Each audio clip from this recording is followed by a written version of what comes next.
feel like I'm getting fucking bit by bugs. God damn it.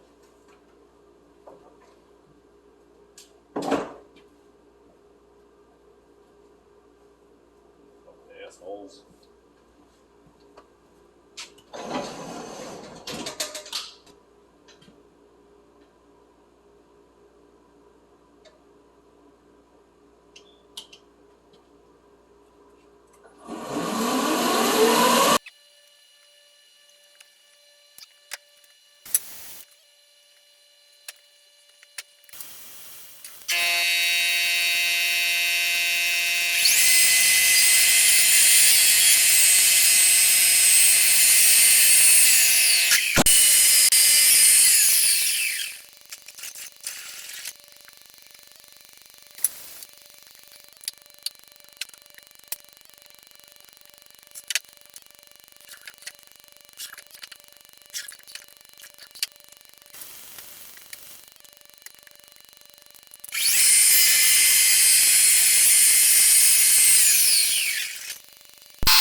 In this point of the video, I'd like to explain the manual controls of the machine.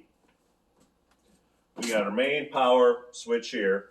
We got incoming air pressure connected here. We have a four-way switch here that does forward, reverse, up, down. Little fun fact, this switch is out of a GMC Yukon seat controls, four-way position seats.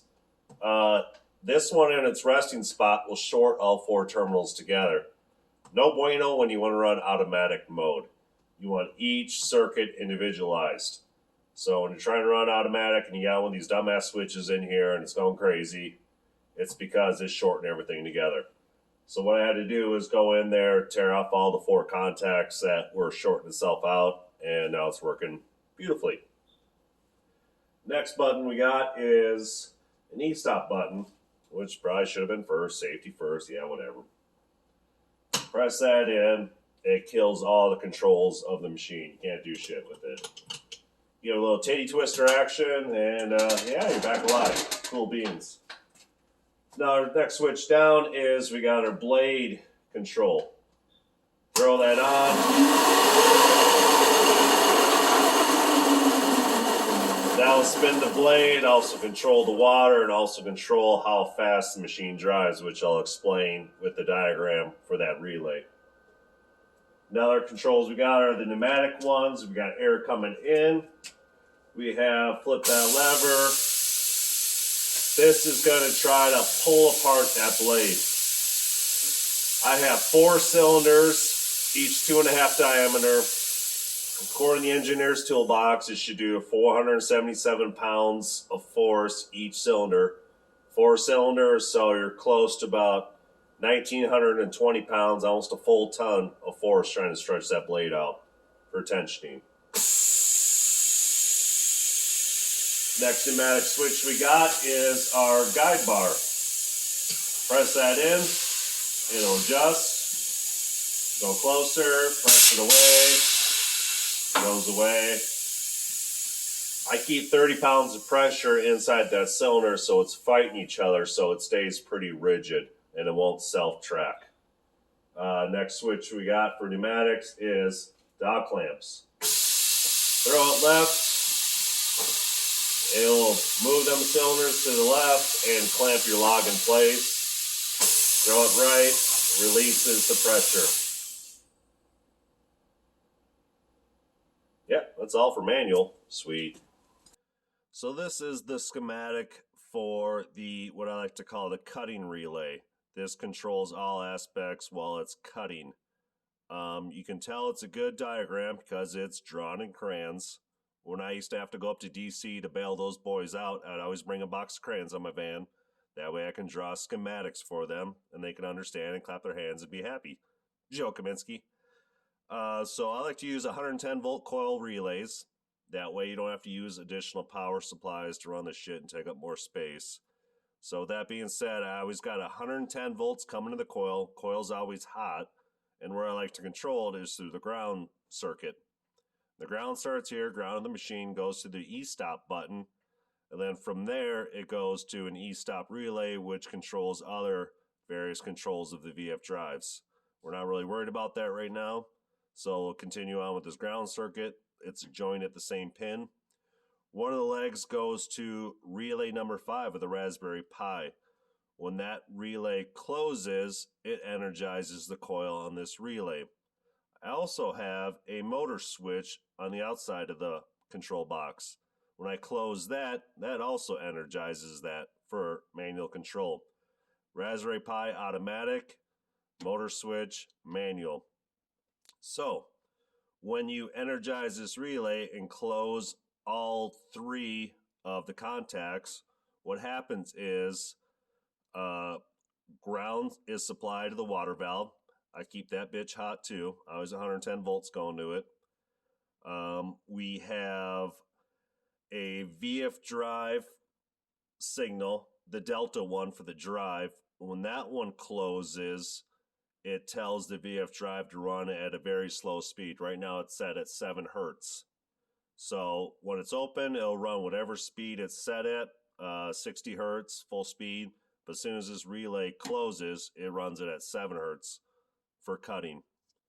The other contact we have on this one is for the big ass VF drive to actually tell the motor to spin the blade.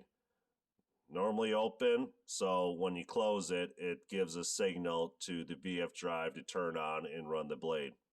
So with relay energize, I got water coming on, I got a slow speed for driving the machine, and I got the blade also to turn on. Simple, right? This is my main cabinet with the door open. I got 3 VF drives here, 2 Deltas, each one's capable of 2 horsepower, and I have an ATO one, which is capable of 10 horsepower. I also had this one installed, which is supposedly capable of 10 horsepower, but I had stalling issues. This one's $300. This one's $1,000. I put this one in. This bitch ass is kicking ass and taking names. No problem. Next up I have, this is my manual control, what you see on the outside. This is my E-stop button. And this is my manual motor start. This is the relay for the E-stop. This thing, when it's de-energized, kills all controls and all neutrals for the machine. This one here is my blade cutting relay, which I explained earlier on what it does.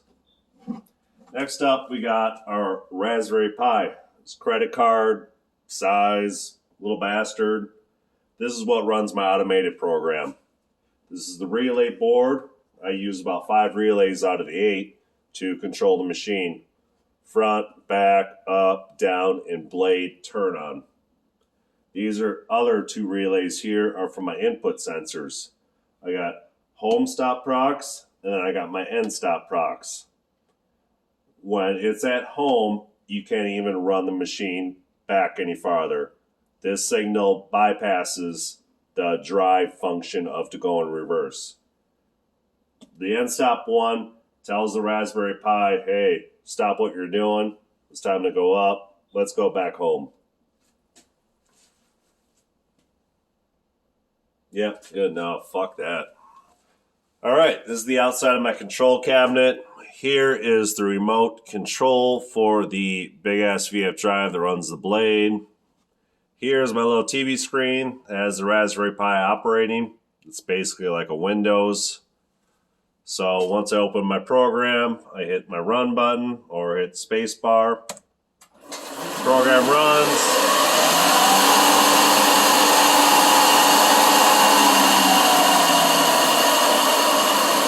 Hit my remote sensor, goes back home to do the next cut.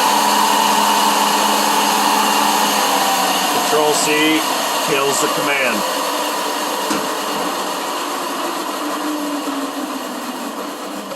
Now this sensor here, I mount wherever I want, depending on the size of the log, how long it is. So whenever it makes contact, a little light comes on, and it tells the machine to go up and to go back home and to do the next cut.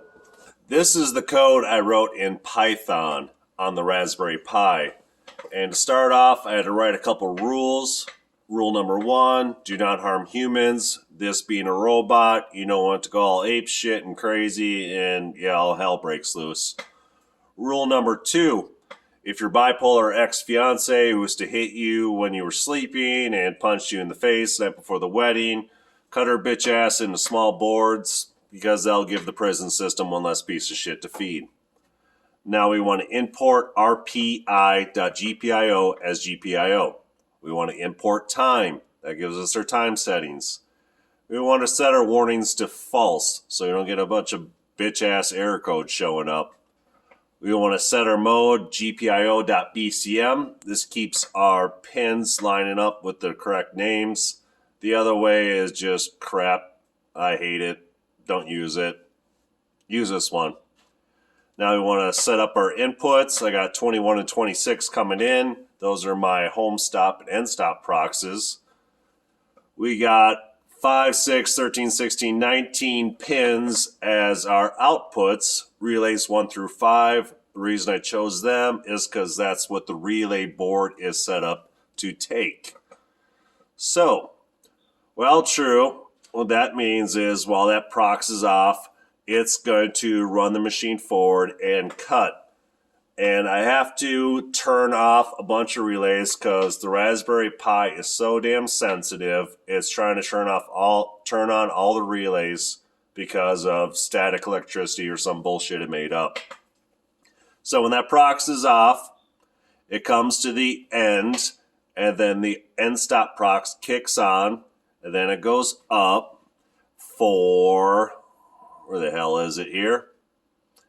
It goes up for 2.5 seconds, and then it goes back to the home position and drops down for 3.95 seconds, and that's going to give you a 1-inch board. And then finally, at the end of this code, gpio.cleanup, that means you hit Control-C and it kills all the outputs and inputs and everything fancy. Now, with all these VF drives, all kinds of power, you assume like it's going to take a shit ton of electricity to run this bitch. But actually, single phase coming in, 220 volts, 2 legs. On one leg, when the motor fires up,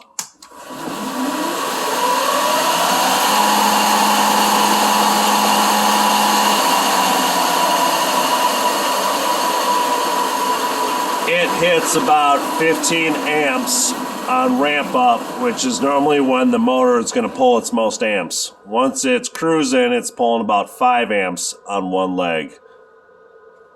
With that being said, I have this on a 30 amp circuit, which is basically what your electric dryer would run on.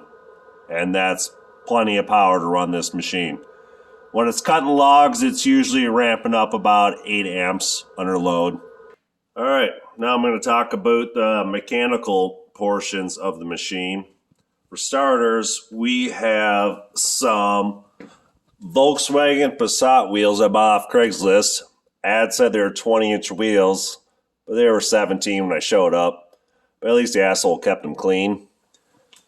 And next we got is the wheel scrub cylinders. These are the 4 cylinders I was talking about to apply the blade tension. These cylinders are from a car wash. They are used to push the arms out of the scrubbers that clean your wheels and get all that brake dust shit off.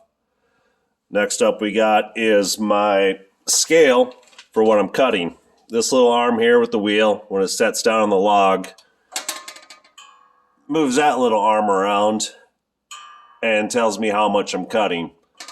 I don't know how much of a board I have left when I'm cutting because I don't give a shit. I care more about how much material I'm taking off. And like I said, super accurate, within probably 20 thousandths of an inch. And that's from me standing 10 feet away to read it. This is the arm here. This is what guides the blade, goes in and out. I got a little cylinder there I bought off Amazon for 30 bucks. I got pillow block bearings, 2 for each wheel. It keeps the deflection down to a minimum. There's none at all. Super high strength. Good shit. Next up is, let's talk about the tubing. This is the framework of the cutting head. This is 3" by 5" 1/4" wall aluminum. And then I doubled it up, and it is super strong, super rigid, no deflection. Watching other videos of some of the top manufacturers like Wood-Mizer, they use a one-leg system, and their cutting head is bouncing all over the place. I do not know how they do precise, accurate cuts with that. I have a control box here. This is just to terminate some wires, so I don't have to run super ass long wires everywhere. A little shortcut for me. I have the 7.5 horsepower motor, 3-phase, that runs the blade. I did have a belt set up, but the belt was slipping from time to time, so I upgraded to a chain. It's a hell of a lot louder, but at least I don't got to worry about no damn slipping belt anymore. To raise the machine up and down, I have a 2 horsepower motor. This is out of some car wash equipment also. This was to run a water pump, but I modified it, machined down the shaft so it fits into a gearbox. That was for a different car wash, and that ratio is 50-1. And typically when I'm running automatic mode, I'm running that motor at only 4 hertz, which is super slow, but it's also super accurate measurements. This would be the water tank. It says detergent, but it's just water. It's just a spare jug I had left over. So that water runs into a little solenoid here. So when the blade comes on, that solenoid comes on and starts running water on the blade to lubricate it.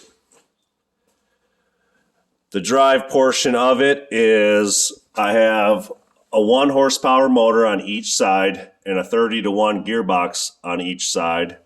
And I have some cast wheels I machined down flat to drive the machine down the tracks. And I was a little worried about that. You know, a lot of guys will want more of a round-shaped or very narrow track to ride on.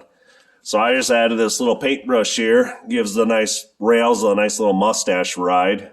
Keeps all that debris off, and it's working pretty good. The frame of the machine itself is all stainless steel. That's off car wash shit as well. That was for our touch-free machine. And got the blocks here with a very short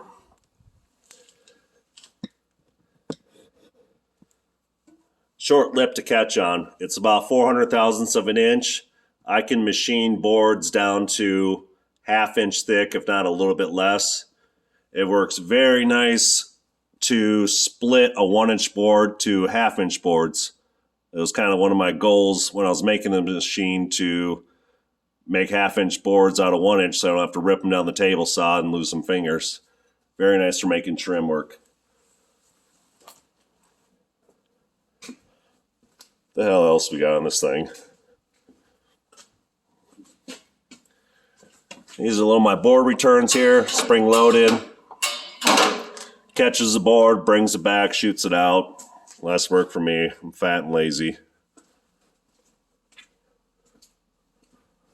Yep.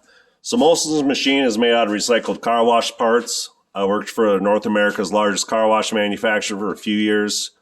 And for 3 years, I've been hoarding parts to make this machine.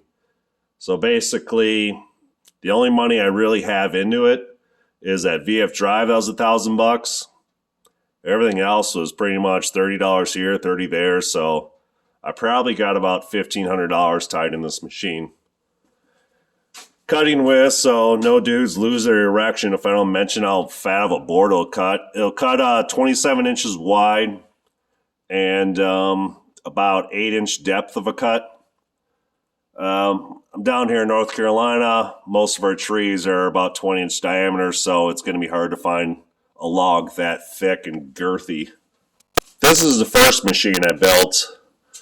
This was a all steel, so that's why it's all rusty as shit. I used a 15 horsepower pressure washer motor to run it. Also, had to be outside because of the fumes. And of course, when I was milling this maple log, it was 100 degrees outside. So I got sick of that shit. So that's why I wanted to make an all electric indoor machine that is awesome. Thanks for watching this video. I hope you enjoyed it. I hope you had some laughs. I know I laughed my ass off at myself, and I feel like one of the best things in life is to laugh at yourself.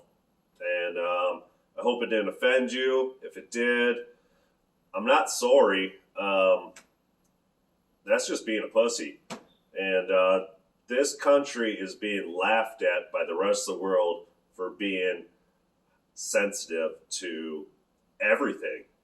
And it's getting ridiculous. So if I couldn't talk the way I normally feel comfortable talking like, this video would have been hell to make. It already was. It's like fucking like 16 hours of editing. Could have got some real work done. But like or subscribe. I don't give a shit. I have a job. I'm not in this for the money. I just want to show people what they can maybe make in their garage and yeah, get some enjoyment out of life. Until next time, see ya. Alright, let's dig into the controls of this bitch-ass machine. Power on. Also, we got air coming in.